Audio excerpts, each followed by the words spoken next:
Okay, so I'm here with my friend Wyatt.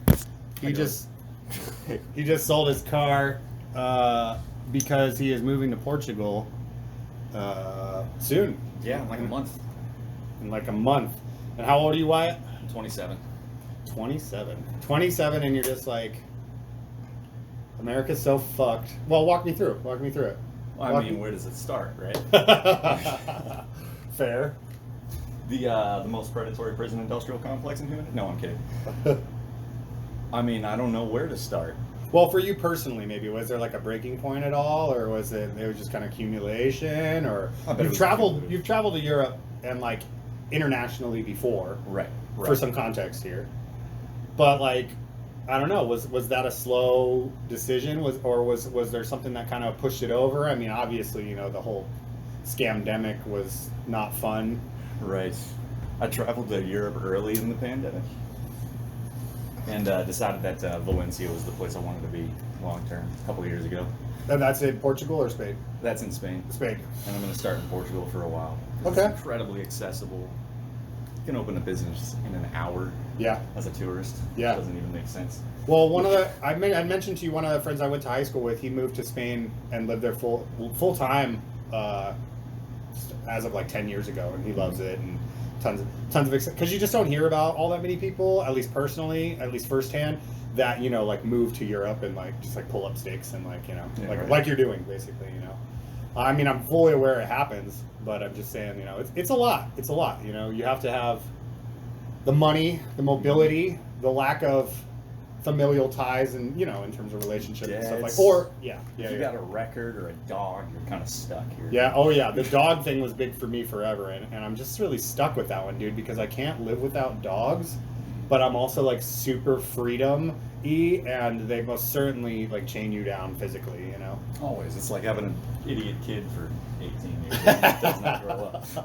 It's like I always say it's like, because people get mad if you compare them to kids. I'm always like, it's like a quarter of a kid. A quarter, all right? A quarter of a kid. Can we agree on that? No. It just stays stupid. Yeah. So, going to Portugal. Yeah. It's gonna be wild. It's gonna be wild. Yeah, man, you can do heroin in the streets and not. We're in Oregon, man. You can do that here. This is true. What's like? I mean, just out of curiosity, just randomly, because I ran across a bunch of stuff about the homeless situation, in San Francisco and Portland. What's like the homeless situation like in Europe? Just out of curiosity. I have no idea. I assume it's worse in like the more developed countries, Yeah. like France, Germany, Italy. Yeah. I imagine that they're seeing the same like disappearing middle class that we are. Yeah, I mean, the Western world at large seems to be tied together into one big knot. I mean, Yeah. like, there are some things that we share less, but especially economically, at the end of the day, we're one ship, you know what I mean? Right. Like, I'll argue with people that inflation is because they're printing money in the U.S. currency, and they'll be like, well, inflation is happening around the world, and I'll be like, because the dollar is the reserve currency. Right. Like, Everything backs up to the U.S. I mean, look, I'm not an economist. If somebody wants to, like, tell me why I'm full of shit on that, by all means, but I'm sure nobody will say anything. yeah. Yeah. But no, the homeless thing is interesting to me because I was thinking about it, and it's almost like, like you mentioned, basically the middle class is like, fucked, it's dead. Like, this isn't a secret anymore. This was like a conspiracy theory like 10 or 15 years ago. But I feel like my life goes like this a lot, where it's like you could scream till you're blue in the face about what's coming, but nobody believes you until it's too late, you Right. know? I guess he gets not not the that- credit. Yeah, well, and I don't care so much about the credit, and that's being a bit arrogant. It's not like I'm right about everything, and I've certainly had some bad calls and predictions, but it's frustrating the ones you get right that like people call you crazy, and then after the fact like are just like, yeah, that's just how it is, and you're It like, feels like an injustice sometimes when you're told you see something wrong. gaslighting, right? Right. 2 plus 2 equals 5, I guess. Yeah, but it's no secret that there's no more middle class, and to add insult to injury, so nobody's making enough money. The price of like particularly property and homes is going like through the fucking roof. Like, I was thinking about it today. I make about 50K. My girlfriend makes about 80K. We wanted to look at a house, or we were just kind of floating the idea of looking at a house in the neighborhood that was literally a 2-bedroom, 1-bath $385,000. Jesus Christ. We would fucking go broke paying that fucking mortgage for just what would be considered like an absolute starter home 30 years ago. And we're some of the people of our generation that actually make money, like would be considered middle class 30 years ago, no problem. And 30 years ago would have had a 5-bedroom McMansion for that kind of money. You know what I mean? And it's like, I don't want that either. Whatever. Get back to the point. The point is that society just doesn't, like, it's pretty hard to tell people that society's working and like that whole deal is working when like the downtown area of a once great city looks like Rio de Janeiro shanty towns. You know, like there have been a lot of signs, but this one is just like so fucking flagrant. You know what I mean? Like if I sit down and think, okay, what do I want a society to provide me with? Like if I'm living alone in the forest, why change that to go enter into a society? Well, because they have certain benefits if they're functioning, like higher education, like clean, relatively safe environment, relatively clean environment, relatively put together environment, accessibility to things like healthcare. Now, you know, like I'm not going to even step on that politically. I'm just saying, however we're going about it, and I'm not even suggesting that there is that like socialism, whatever, that there's like a known cure to it, but it's like all of these things are all but inaccessible. Oh, I forgot to mention housing. You'd want to know that you had housing, right? All of these things are becoming all but inaccessible. Like, where is the allure that we even want to be part of society anymore? Now we're trapped because the money game is controlled by the government, and everybody just is continuing to decide to play that. Right. But it's getting harder and harder for me to understand the advantages of large society structures when they aren't doing, like, college is all but inaccessible. Healthcare is pretty much the same, and you're priced out, right? And housing. And it's like, so what's the deal here? Like, it seems like, and I'm not like far from the first person to point this out, like we're going back to some form of serfdom. Neo-feudal serfdom, right? It's what it feels like, you know? To pick your brain for a second, what do you think the average or the median cost of a house in America is right now? Absurd. Median cost of a house in the United States is across the country, which is very broad. And that's going to sweep up a whole bunch of weird shit like houses in like the backwaters of Kentucky. That's going to fuck up our averages. Right. But I'm going to go ahead and say that even with all that, I'm going to say it's probably like $250,000. It's $430,000, even with all of the backwoods, like the Georgia homes that are really cheap and might actually be nice sometimes. Yeah. The national average is nothing against the South, by the way. Beautiful. Beautiful. And the average is still $430,000, which is just absurd. And how do you afford that? You got to get a career, obviously, because nothing else pays. Of which there are fewer and fewer. Right. That are paying less and less, and contracting more and more. So let's say you can get one of those, you know? Right. And you got to get an education to achieve that career. Oh yeah, so you're going to spend the first, conservatively, 3 to 5 years paying off that degree. Conservatively. And that's optimistic as fuck. Right. You know? It basically looks like if you were to play the game the same way just your average person did in the 80s, you would be a debt slave for your entire life to have a 3-bedroom, 2-bath, and a master's degree in something that you probably wouldn't be out of debt for completely out of debt for decades. Right. And then retirement or like any of that stuff is just, it's been out the window. You know, I just remember my mom being like, what are you going to do about like retirement and 401k? And you're like, do you seriously have the confidence that 401ks will exist when I'm old enough to cash them at the rate we're going with financial instruments and value of money and all that other stuff? Because I don't have a lot of confidence in it personally. And she's, what are you going to do for retirement? What are you going to do for retirement? I don't know, Mom. The same thing every human being has done before 1920 that wasn't royalty. Die. Yeah. You know?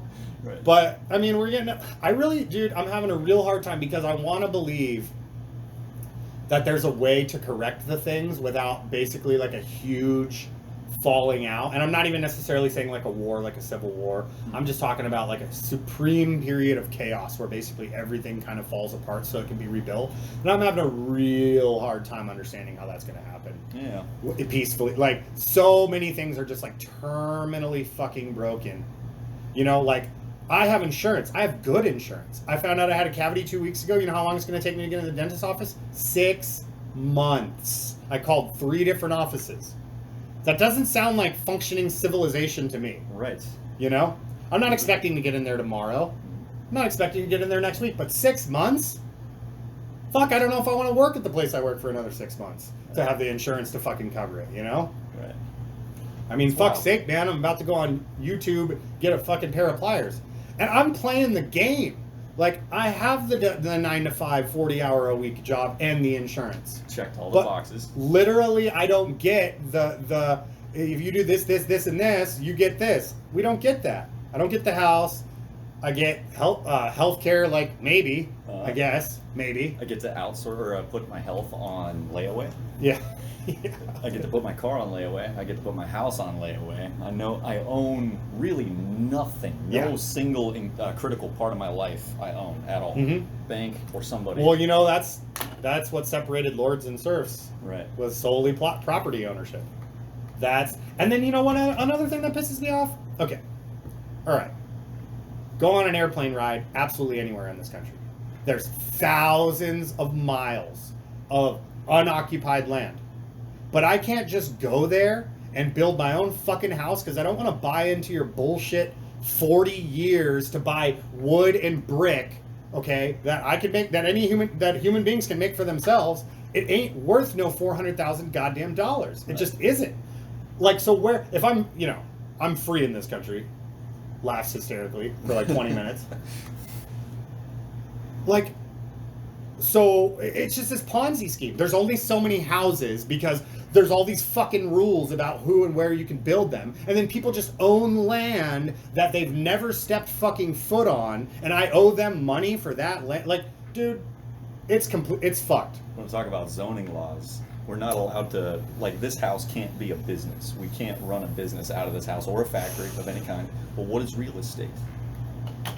Is real estate not commerce? So you can't build a business where we openly trade and sell houses, and the last thing we actually use houses for is housing.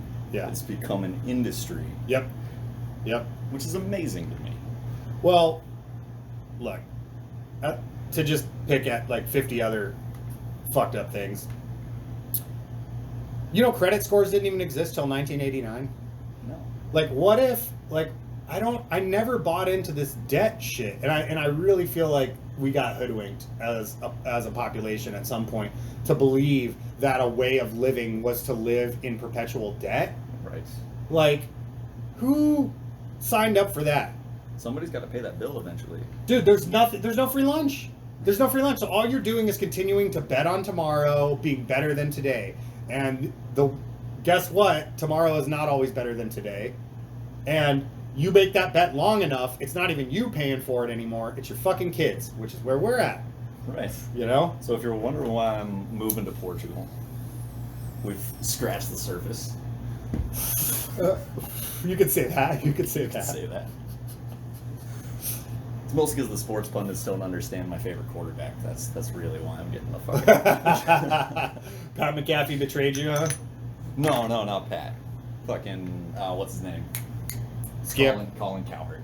Oh. Colin Cowherd was the last one. Who's even putting a friggin' microphone in front of that guy anymore? Himself. I don't know. That's a good question. Yeah.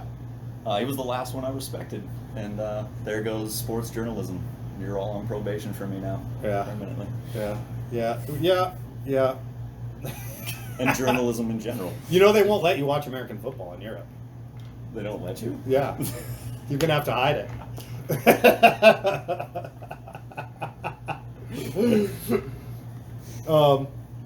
Yeah, dude, you know, football means a totally different thing over there. Yeah. You know that. You look like you might play soccer, though. Maybe your build will do good over there. Like, maybe chicks will be like, oh, are you, like, on Madrid? And you'll be like, yeah, of course. Of course I am. I'm the new keeper. Yeah. There you go. That's the words right there. That's Keeper. the That's what they call them. That word's worth $10 at least. I like how we got the word soccer from England. Okay. It's a shortened word for association rules. Footy.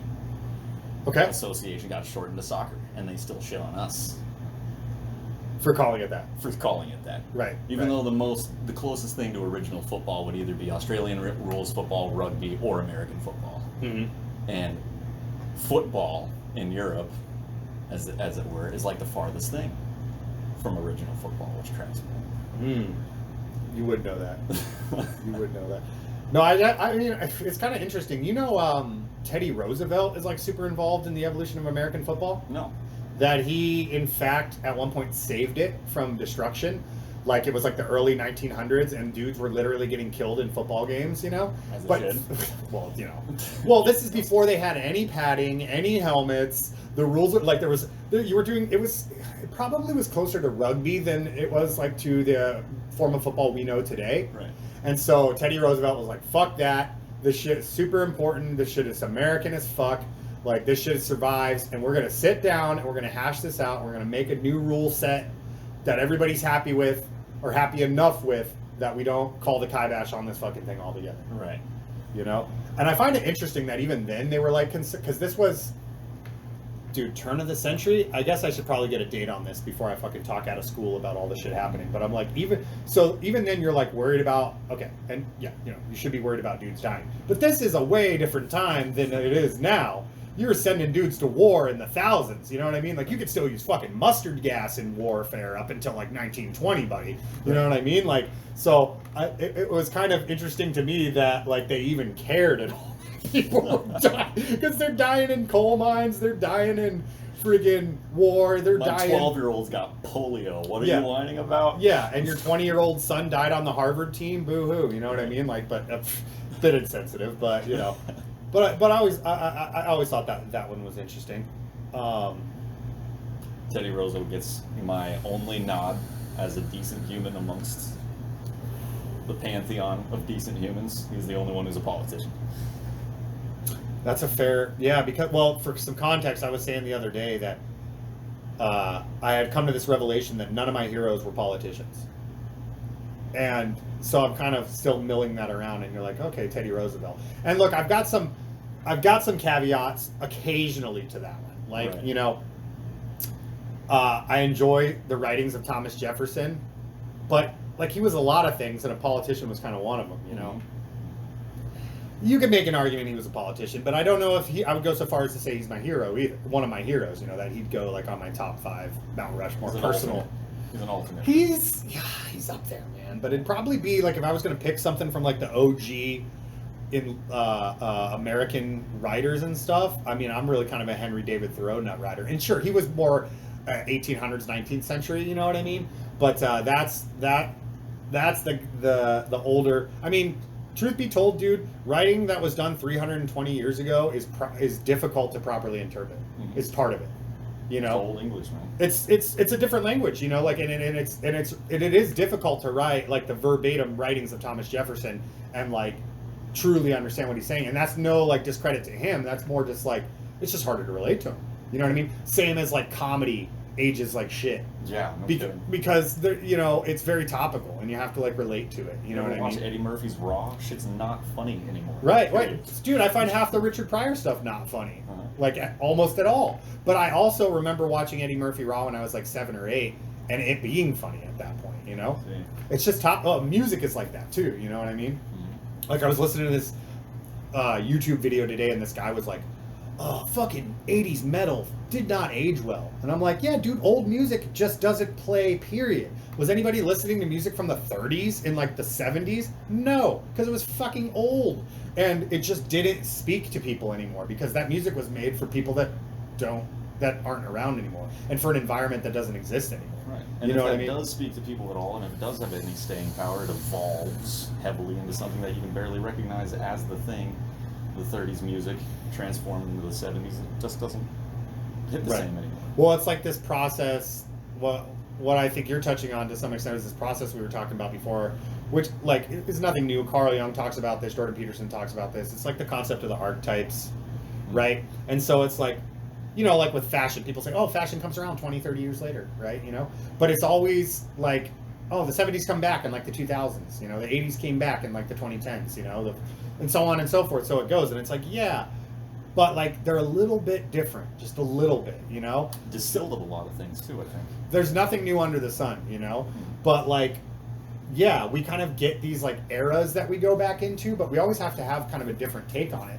And to relate that to the archetypes, it's like, well, if all the stories are just kind of like archetypes doing the same things over and over, why do we even bother telling stories? Right. And the answer is because we need different window dressing for those stories to make sense in the current era, you Right. know? Myths from 2,000 years ago don't exactly translate, but there's something universal about them anyway. Their skeletal structure, at least. Right. Mythological qualities. But you have translated. to, you have to like, to some extent, reinvent the wheel, you know? And like, redo it subtly. Like, it's the same basic kind of scaffolding, like you said, but it's like just the way you get there, the way you get that built out is just a little bit different as time passes. It tends to be, you know? And I'm fascinated with culture, like transient culture, like music and comedy and language even I would put under that barrier. I mean, especially when I was younger, and maybe I was the only one who was thinking this, but I thought of language as just much more of like a concrete thing that was unchangeable, like math or something like that, you know? No way. But it's absolutely not. It couldn't be It's a further. living, breathing Particularly organism. English, man. You know, even since English was concepted, you know, 600, 700, 800 years ago, however long ago, it was like a slang language. Like it's always evolved based on the speaker, not on the academics, and that's what separates it from like the Romance languages, the Latin-based languages. You know, French, Spanish, Italian. Yeah, Portuguese. yeah. Those are rooted in Latin, and as such, they follow very strict Latin rules. Latin is like very kind of more laid down than like English is. English has always been like like rap started 600 years ago. It's called the English language. Okay, It's always evolved and been slang and been bits of other languages and like stupid conjugations and 50 meanings for the same goddamn word depending on how you inflect it, and like, you know, like all this crazy crap, you know. That's beautiful. And what is English? It is like 60%, 50%, no, 60% Latin, 20% Germanic vocabulary, and then the rest is just like Greek and Asian and stuff. Well, interestingly, like, man, I wish I could remember it. A coworker was walking me through this like 5 years ago because he's super into like niche European history. But basically, the English were Saxons, like Germans and shit, that fled out to that island. And so the basis of English is actually Germanic, okay? But at some point, for some reason, they adopted the Greek alphabet likely for use in trading with their neighboring Romantic language, Spain, Italy, that type of thing. Adopted the Greek alphabet because, I mean, you got to think at this time, they're still using like rune letters. Right. Okay? It came from High German, the Saxons in like the 1500s, okay? So English at this point is like being spoken, but it's being written with the alphabet of the Saxons. At some point they switched to the Greek alphabet, or the Greek Greek alphabet, the Latin alphabet, whatever. And then start taking a shitload of words from those languages. So like you just said, that's why it's confusing with English. Like, hey, how come so much of our vocabulary is shared with the Romance languages? It's because we were just stealing words like crazy from them. But actually the basis of the language is German. Yeah, it's German. It's not its vocab, but its grammar structure is more heavy. How we conjugate. Yeah. Like what order we put verbs, adverbs, nouns, pronouns, that type of thing. How we conjugate it, you know. And how it's non-gender, tricky term these days, but referring to language, to be clear. Wild shit. Yeah, super wild, man. So it makes me, more and more I've taken like a bigger and bigger view of history, because I used to have this idea that like we were like at the apex of technology and knowledge and like basically humanity on this planet. And in light of the last 2 or 3 years, if you see it like that, I just don't think it's very sustainable. Right. Like, I don't think it holds up. It just doesn't hold up, man. Uh-huh. And like we think we're living in super crazy volatile times, and it's like, that's the rule of the game, you know. Precisely. We just happen, what we experienced, the anomaly we experienced was things being kind of stable for a series of a few decades, Right. you know. But the rule is empires falling, nations collapsing, boundaries getting rewritten on the map all the goddamn time, you know. Just the one big superpower got, particularly the United States, got insulated from that for a while, but we're clearly very deep into the decline, and going to be unseated as the sole world power if we haven't already been, Right. you know. And what helped me realize that we don't live at any sort of pinnacle, like people operate as if you can't go backwards from here, like you can't go pre-Renaissance thought. What helped me realize that is that the winds of change don't care whether you think forward or Yeah. backward is Well, and those are like that's the thing. Like, okay, let's look at a term real quick. Like when somebody uses the term progressive, and you're like okay, like I understand it, like enough, like in the way that we use it. But really, like if you look at it, it's like progress towards what? right. Just any progress? Well, just the fact that time passes is progress of itself. You know what I mean? And I think what's coming to light, particularly like since the widespread advent, like since the internet's been like everywhere,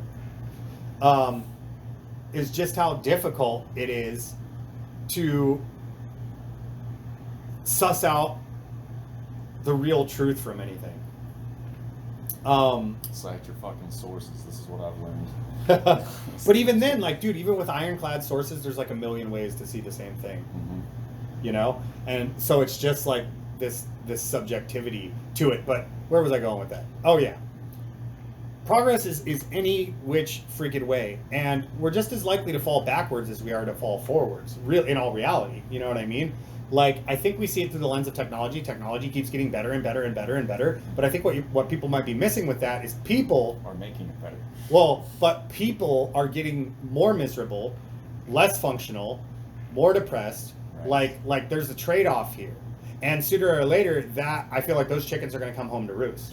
Yeah. And like we're already getting to a point where like I would bet you money, like half of the population of America would just be like, take my fucking phone, take all my fucking logins, take everything, if you could just guarantee that I would be genuinely kind of reasonably satisfied with my life. Right. And You they're know gonna what I treat mean? that like an accomplishment too. Yeah. Yeah, skyscrapers do not justify the psychologically deranging conditions that we're having, that our minds are having to adapt to Right. now.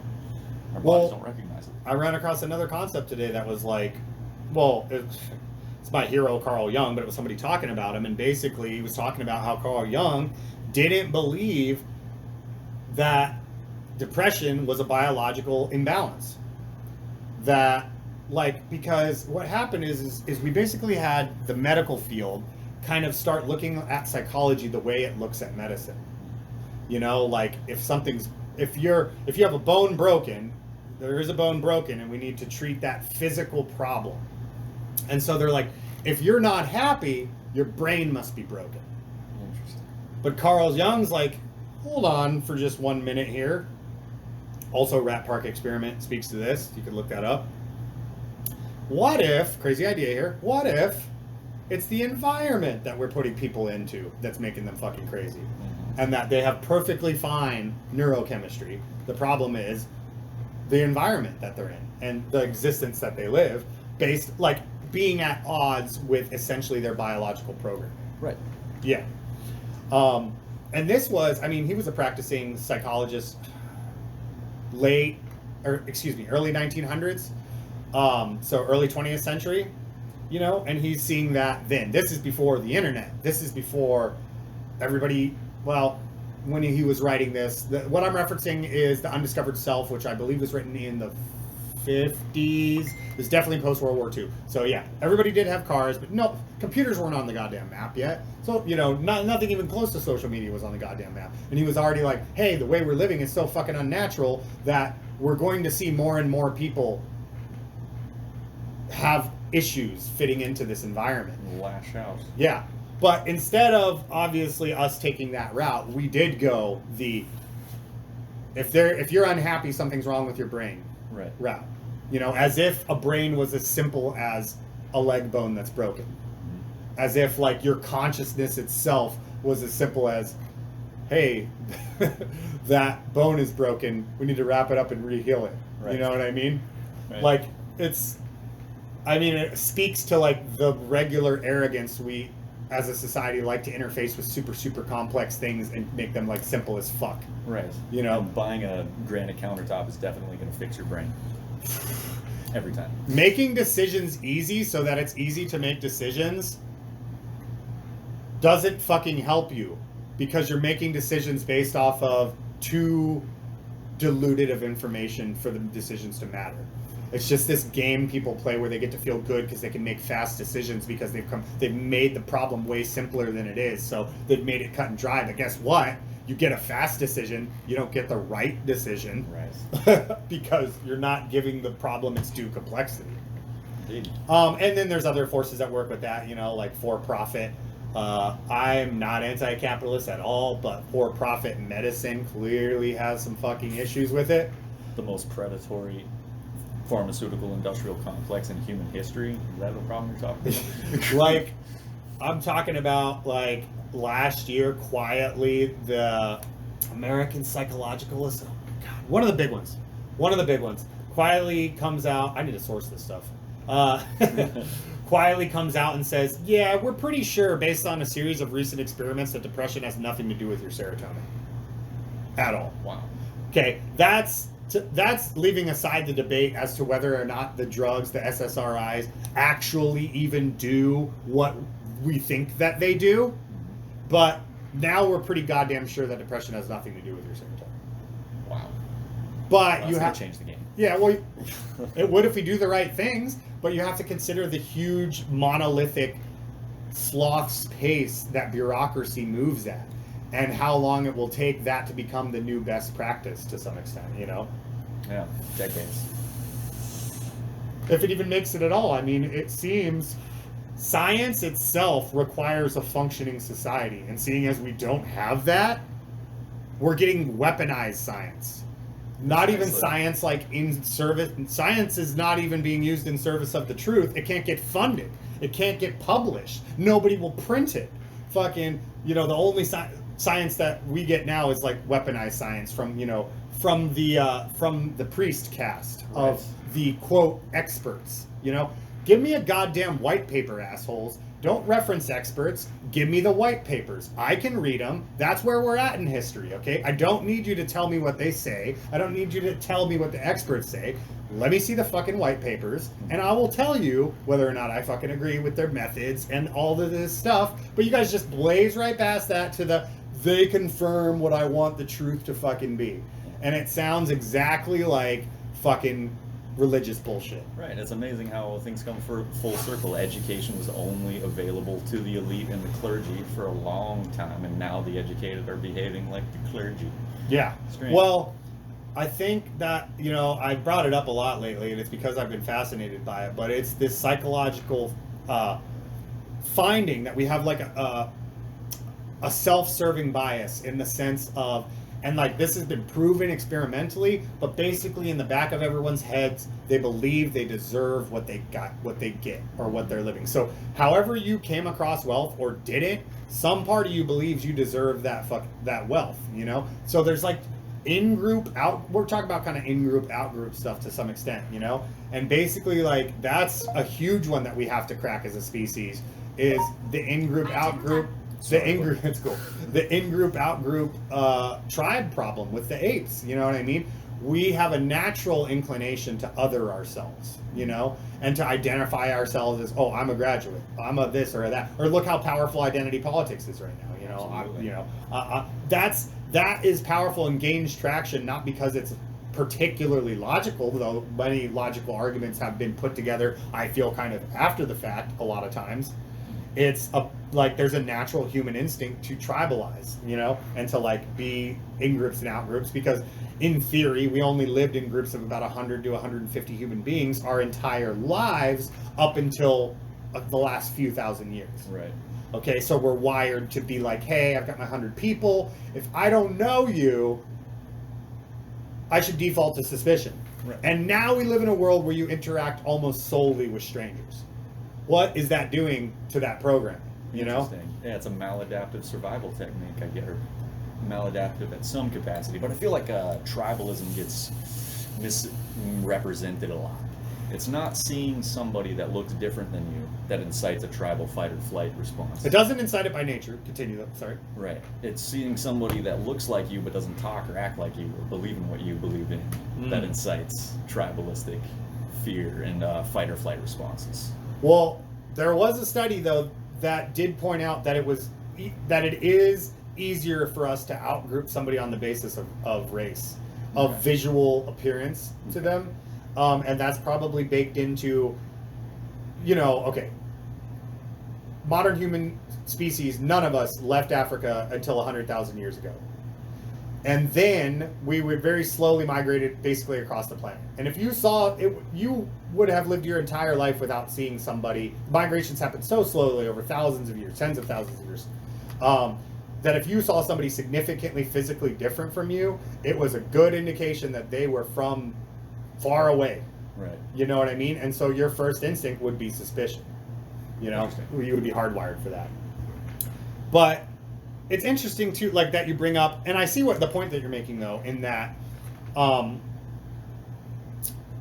we don't like it's so weird because there is this human inclination to want the people around you to be like you, and it's like to validate yourself, Right. Strength in numbers. Sure, to some extent, but if you really think about it, it's like, sure, strength in numbers, but what was I saying? Oh, strength in numbers, but there's strength in diversity. There's huge strength. Yeah. Like if everybody's like you, everybody has the same freaking ideas. Everybody has. How are you gonna solve problems that one mindset can't solve? Right. I think compositing as many diverse ideas as possible is what a pretty good way to boil down to the best answers to certain questions. You know what I mean? Sure. And that's the idea, I think, of free speech, or at least where it comes from, is you let everybody talk so that we can hear all the damn ideas, You can't fuck with that. That is tantamount. Right. Well, because, and to peek our heads into that conversation, the problem is that nobody is fit to decide who speaks. For it to be only the truth can be spoken, then you need something capable of 100% knowing exactly what the truth is. Which is nothing that exists according to... We don't have that. No human being, certainly, is fit for that. No panel of human beings is fit for that, and therein lies the problem. I equate that one with socialism. Beautiful idea on paper. Agree with it 100%. 100%. Everybody should be equal and all this other stuff. The problem comes in the implementation. You're taking a perfect ideal and having imperfect fucktards try and implement it. And hoping that none of them will activate their greedy natures, which are literally programmed into us. Because to go back to the environment we were programmed in an environment of lack. And now we're in an environment of excess. We pursue excess out of fear of lack, because that was the environment historically that we habitated. And that was the winning bet, was to bet that it was the opposite of today's bet, which is tomorrow's going to be awful. We have to assume tomorrow is going to be the ice age, and there's going to be panthers hunting us, and there's going to be, you know what I mean? Yes. And so we're still in that mindset, and we're stuck in that. We're stuck in that because it's very clear that's not a danger to you if you live in a first world country. Right. I mean, whether or not you'll live in a house might not be secure. Especially not anymore. Jesus Christ. But you can find food if you live in a city area, Right. Your base needs mostly are way taken care of. But that circuitry is still super, super active. Right. You can't help but think you're in danger. For 6 million years, we wake up every day thinking, what's going to kill me today? Well, the guys who survived did. Right. Maybe there were hippie cavemen, but they didn't survive. Didn't make it. That's They awesome. didn't make it. The paranoid ones are the ones that made it. You know what I mean? I mean, humanity was almost extincted a few times. That's actually why we ended up leaving Africa 100,000 years ago, is because the climate changed entirely. I mean, it's, you know, we're talking scales of hundreds of thousands of years ago, but once upon a time, Africa was a lush tropical jungle. And then it morphed into a desert, a foodless, waterless desert. And enough people were like, yo, we're like losing this whole survival thing. And I just don't feel like if all of us stay here, we're going to make it. We might die, but we're going to at least try and propagate the species, you know? Yeah. Because, and it makes perfect sense, really. I mean, every other species on the planet has that program running of like, hey, you could go extinct with just a few bad generations or choices, you know? Better maximize your chances at survival, you know? But here we are, maximize chances of survival. And miserable. And miserable as shit. Isn't that one funny? You know? Like, our consciousness pushes us towards comfort with all of its might. Well, not our consciousness, our subconsciousness, our biology. Let's say our biology pushes us towards comfort with all of its might. But that same biology is miserable in comfort because it's like, my prey doesn't move. yeah. I'm stuck in a fucking hamster wheel. Sure. Eating cheese. Sure. And so I think that's part of how we enter into this like realm of ideas where now people are placing their ego identification, like had to do with like resource allocation, like amassing. Mm-hmm. But also at some point, and this isn't like necessarily super recent, but I feel like it's getting accelerated just like everything else by the technology, has been people like aligning themselves with their people or their nation or the idea of their nations that they uphold and the wealth therein of that thing, you know? Like, it's not just about my wealth and my resources. It's about the resources of my tribe, my giant tribe now, you know, that is like, you know, whatever, England or the United States or Mexico or something. Right? Well, we're built to want to be part of a small piece of something bigger than us. Right. Because that's how a tribe worked. So it's in our programming. But the problem is that programming was addressing a tribe of 100 people that you knew who they were. You saw them day in and day out. You could have reasonable amount of trust in that tribe, and like identifying with that tribe, there wasn't so much of a disconnect as there is now, right? Where you still have that programming where you're like, hey, I am this tribe, I am this thing, I am American, I am English, I am blah, blah, blah. But what the fuck is that? That's however many million, 700 million people, 800 million people. That's not what cohesive people, you know what I mean? Like, they're all under one kind of flag, but like the range of opinions, ideas, attitudes, ethics, morality, philosophy amongst that group is a little difficult to just own everything that could possibly come out of that group. You know what I mean? Like, without any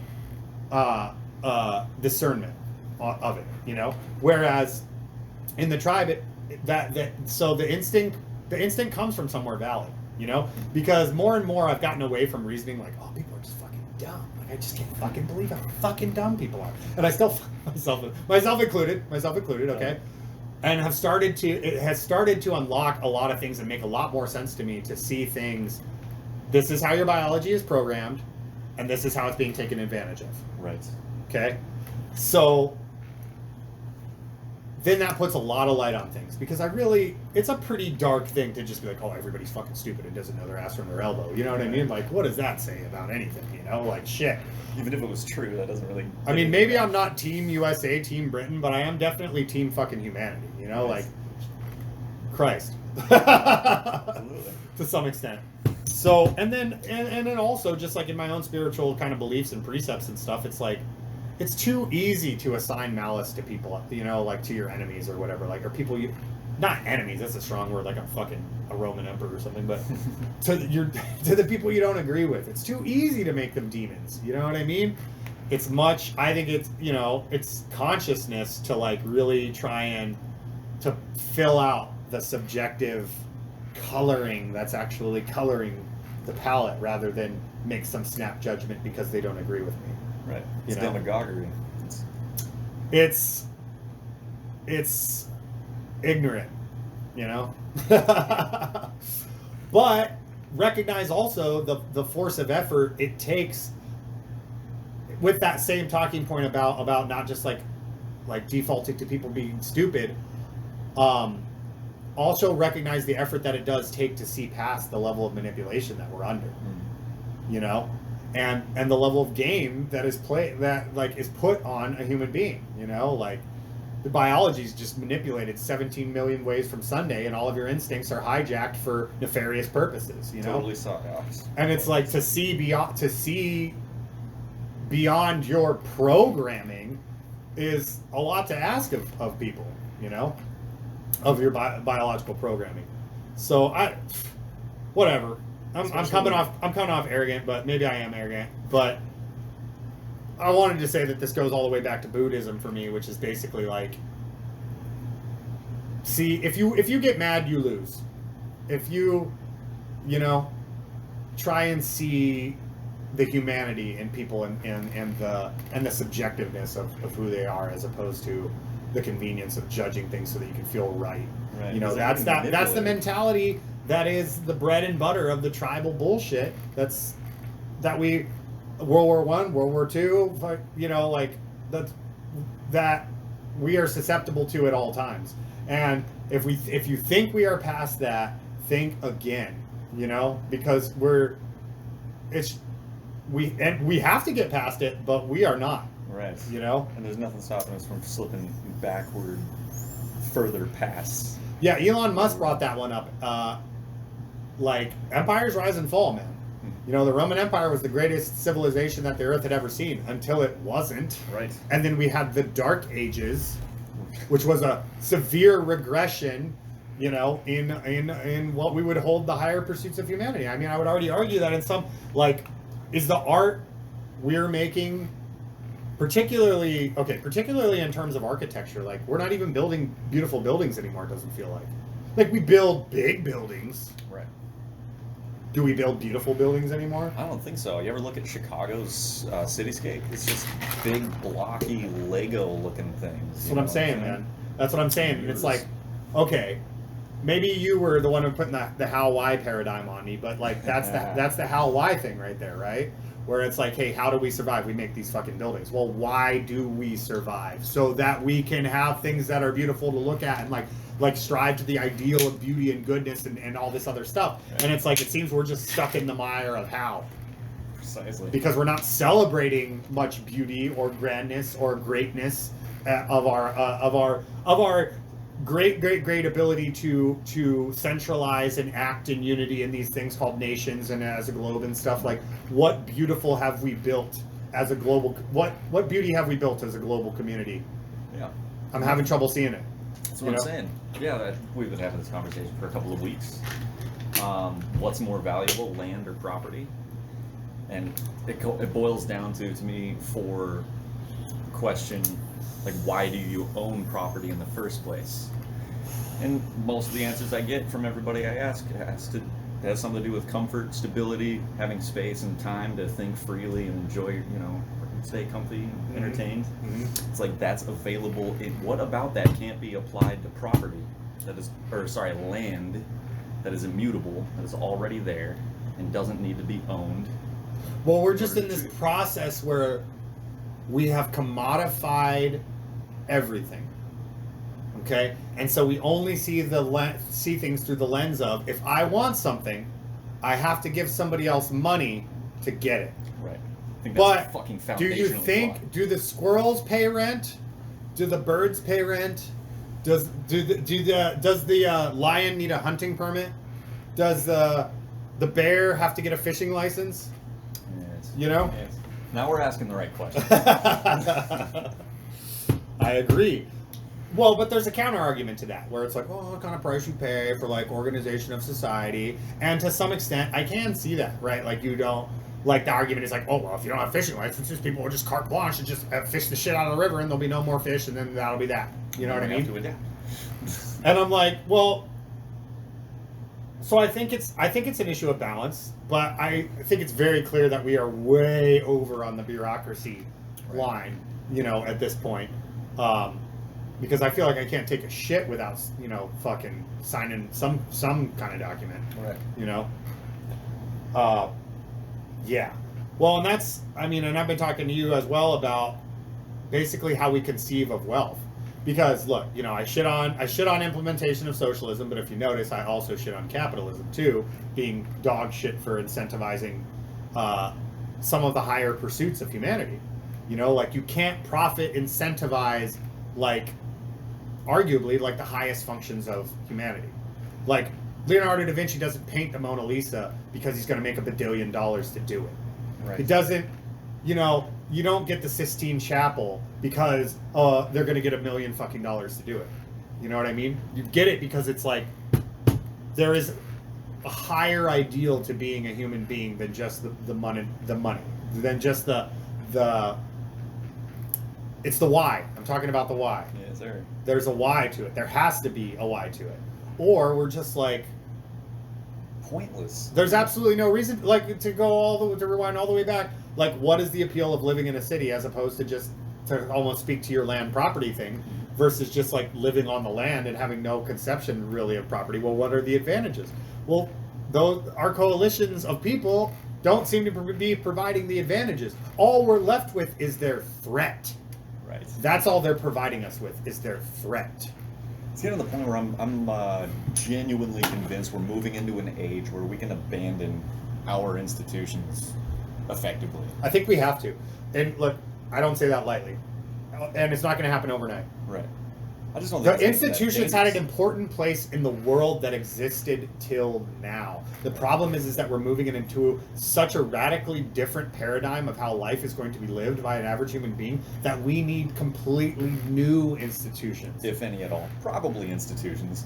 Probably at least some institutions. Well, it depends on how it goes with the decentralization thing. Right. We decentralize. We don't need central. Like, I think there will always be a place for institutions. It's just how big and centralized they are. You know what I mean? Certainly. So, like, do all the hospitals in the world need to coordinate together? Well, the advantage to that would be that they would all act kind of similarly. Well, but that's also a disadvantage now, isn't it? As we have seen in the past 2-3 years, right? So, the collective body of knowledge is only as good as it is not tainted. And it is so tainted right now that you're better off just not even engaging with the collective body of knowledge. You're more likely to have a beat on truth and reality just sticking to your own direct first-person experience than you are listening. There's so much noise to signal ratio. In fact, it's like, dude, I would argue that it's near impossible to find signal. It's near impossible to find signal right now. Right. You know? So once again, what I'm saying is like all of these things that initially compelled us to live in these large groups, in these cities, in these countries and stuff, the deal is not good anymore. It's not good anymore. There's no why. There's no clear advantage to it anymore that I can tell. You know, we have to reimagine. Like, we had to centralize technology. It was about a place in the evolution of technology where there were gatekeepers to technology, mainly in the form of equipment and money, and so you are going to have centralized institutions to be able to operate at the highest levels of technology. It seems more and more nowadays that technology is getting more and more accessible to everybody, so there are far fewer gatekeepers, and we don't need the centralized infrastructures that we once needed for more localized technologies that were expensive and required us to pool our resources to even get access to it. Right. You know? I'm saying if we stop paying student loans and mortgage bills today, if we all stop paying, the institutions that thrive off of those would die immediately, and the millennials and boomers would replace them one-to-one within a week. That's ridiculously optimistic, I recognize. Major things are in the works. Major things are definitely going to. This game is not. It's not working, man. I'm almost 40. Okay, for the record, I'm almost 40. And then if you didn't hear earlier, I told a story about me and my girlfriend making cumulatively between us about 130K a year, give or take. And getting even a 2-bedroom, 1-bath house is completely out of the question for us. Completely out of the fucking question. If I can't get a house, making middle-class wages, going to work 9 to 5, who the fuck can? And what do you think that the generations below me think about their accessibility to the housing ladder, to the economy at all? Hopeless. Absolutely and utterly hopeless. Yeah. And calling them lazy is doing absolutely nothing. It's that type of like it's that type of gaslighting is it's doing absolutely nothing. It's Right. It's like laughable. It's cute at this point. You know what I mean, listen to this shit for a decade. I mean, 10, 15 years ago, you might have goaded me into an argument. At this point, you're in fucking La La Land. Right. You're in fucking La La Land. Stockholm. If you think at all that this stepping into this economy is anything like stepping into a 1980, 1970, 1990, 1960 economy. Anything like it. Since, I'm going to go ahead and say, basically since turn of the century, but since 2008, for sure. Yep, that's shit. I was 13 when that happened, and it crippled my family financially. Yeah. And it took them like a decade to recover. I ended up upside down on a mortgage that I had no business getting into. Yeah, it was fantastic.